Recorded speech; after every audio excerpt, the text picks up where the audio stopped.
So on 9/11, I do this really weird thing where sometimes I'll read the messages of the people who died. So if you remember, they're on a plane or the towers, and before dying, they just had minutes to send a telephone call or message to somebody they loved.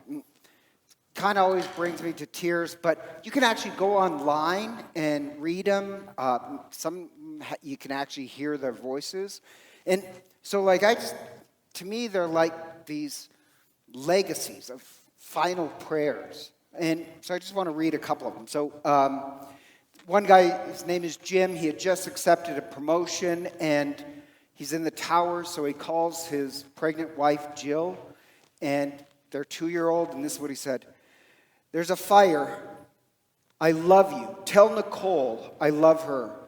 I don't know if I'm going to be okay, but I love you so much."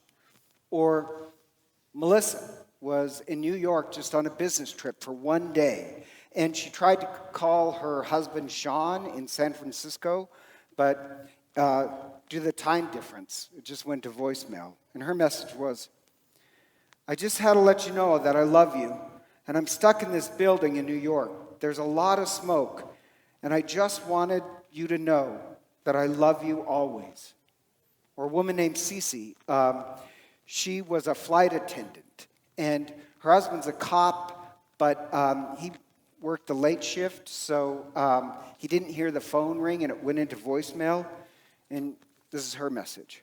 "Hi, baby. Baby, you have to listen careful to me. I'm on a plane, and it's been hijacked.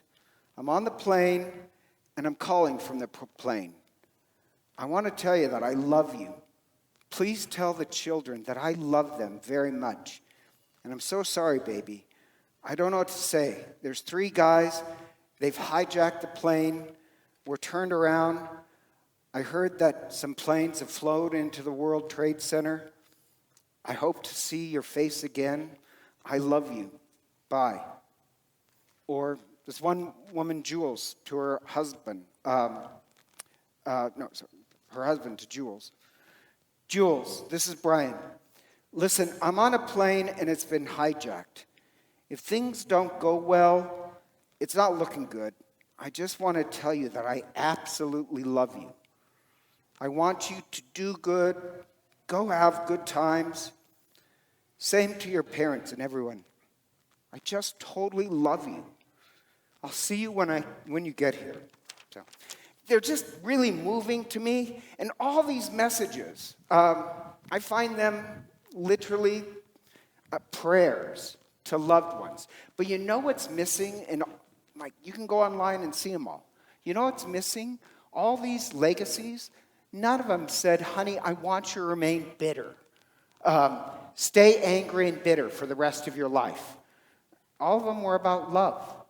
And the legacy they pass on is really not about remembering the injustice, but remembering this act of love. I love how they want them to be happy and pass the message of love on. And in 9/11, where, we celebrate our freedom, but in the gospel today, it also speaks about freedom. And Jesus is making this message that forgiveness is a type of freedom. So in the gospel, it sounds strange, but that's what our legacy is supposed to be for other people. We're supposed to pass that on, of forgiveness to the people around us. And in the gospel, Peter comes to Jesus and he says, "Jesus, how many times should I have to forgive?" Now the Pharisees, and they're religious extremists, they would say that you have to forgive somebody 3 times. And after that, they're dead to you. So Peter wants to be even holier. So he says, "How many times do I have to forgive? 7 times?" And 7 always means this covenant, this relationship. So Peter knocks it out of the ballpark with 7. And Jesus says, "No, not 7. 7 times 7. And when Jesus says 77, he says 77. It's a strange translation. You can either translate it 70 times 7 or 77. But the reason why there's a strange translation is Jesus is referring to something back in the book of Genesis. And in the book of Genesis, the grandson of Cain, his name is Lamech. Lamech, he says, you know what I'm going to paraphrase. He says, what it means to be a real man is to be angry. And if anybody ticks me off, I will pay them back 70 times 7, or 77, much anger back. So this one young man looks at Lamech the wrong way, and Lamech kills him. And Lamech sings this song, that this is what it means to be a real man. And so when Jesus says 77, what he wants to do is return us back to Genesis, to the Garden of Eden, where the definition of a real human being is not that you repay people back with more anger. You repay people back with an endless amount of forgiveness. A true human being has inexhaustible forgiveness if they're connected with God. 7 means this connection with God. A real human being has endless forgiveness. So that's Jesus. But to drive home the point about freedom, he tells this parable. And he says, there's this servant. And this servant owed the king, the master, 10,000, what it says in Greek is 10,000 talents.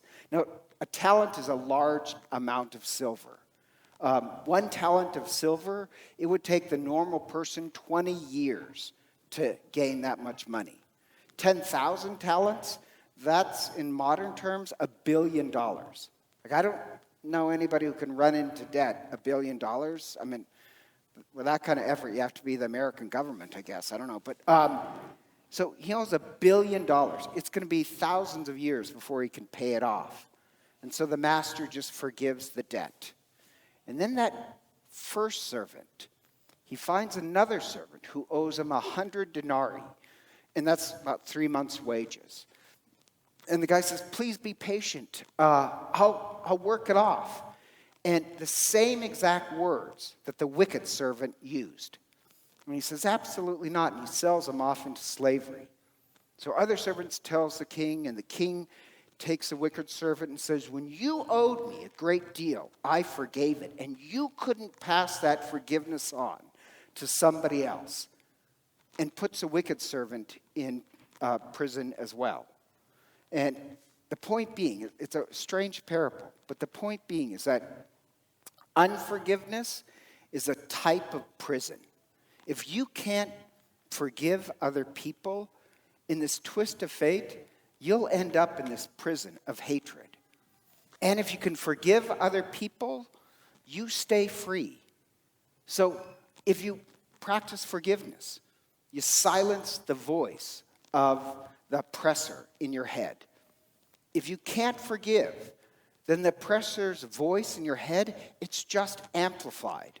So in the Gospel of Mark, Jesus is making this connection. He keeps repeating it, that forgiveness is a type of freedom, and unforgiveness is a prison. But in Matthew, that's what I meant to say, Matthew, not only is forgiveness freedom, but, and this is a weird thought, forgiveness is not something you get, forgiveness is something you participate in. So if I forgive you, then really you're only free as long as you pass that forgiveness on. If you stop passing the forgiveness on, then you're back in debt. So literally in the Lord's Prayer, which we pray at Mass, we pray the one from Matthew, you're making this promise to God that yes, God will forgive you everything, but you have to pass the forgiveness on. And always when I preach forgiveness, somebody will come up after and say, well, what about the person who's a sociopath? Yeah, you want to forgive even the sociopath, otherwise you're trapped in this prison of anger. That doesn't mean you can't seek justice. In 9/11, we still sought justice, but even the dying people, they practiced this lacked act of love and forgiveness. They didn't want to be bound up in hatred. So, yeah, that doesn't mean you're ever going to be reconciled with a sociopath. But the low bar is that I refuse to live in a prison of anger. And so, like, even the first reading is amazing. It's from Sirach. His name is actually Jesus ben Sirach. So he's the Jesus of the Old Testament. And he's a grandfather. And Sirach is his grandfather, and he's writing all this wisdom to his grandchildren. And it's actually very beautiful. What the legacy that Sirach wants to leave his grandchildren is he wants their life to be sweet. And he mentions that if they hang on to wrath and hatred, their life will turn out bitter. So Sirach says, no, you forgive because it makes your family life sweeter. If you hold on to anger, hug anger and bitterness, you hold on to unforgiveness, it'll ruin your family life. It'll just make your whole life bitter. It's kind of the same thing. To me, it's a beautiful reading. If I get to that point and I really pray that I become someday good at forgiveness, I actually would like that first reading for my funeral. That my legacy to other people would be, I hope, just always to live in forgiveness. And so the same way, at 9/11, these people, before they died, they made telephone calls. And the legacy they wanted to pass on to their loved ones was not to be tied up in bitterness and anger. Their last message was to live in this freedom of love. Same thing Sirach is doing. And so for us, we pray, we make this covenant with God, the God who is mercy itself, we will pass on mercy. It'll just make our lives sweeter, our families' lives sweeter. It'll make Meridian and Eagle and Idaho just a sweeter place to live. Our legacy is that we too will pass on love and forgiveness to others. And so, together, please stand and let us profess our faith.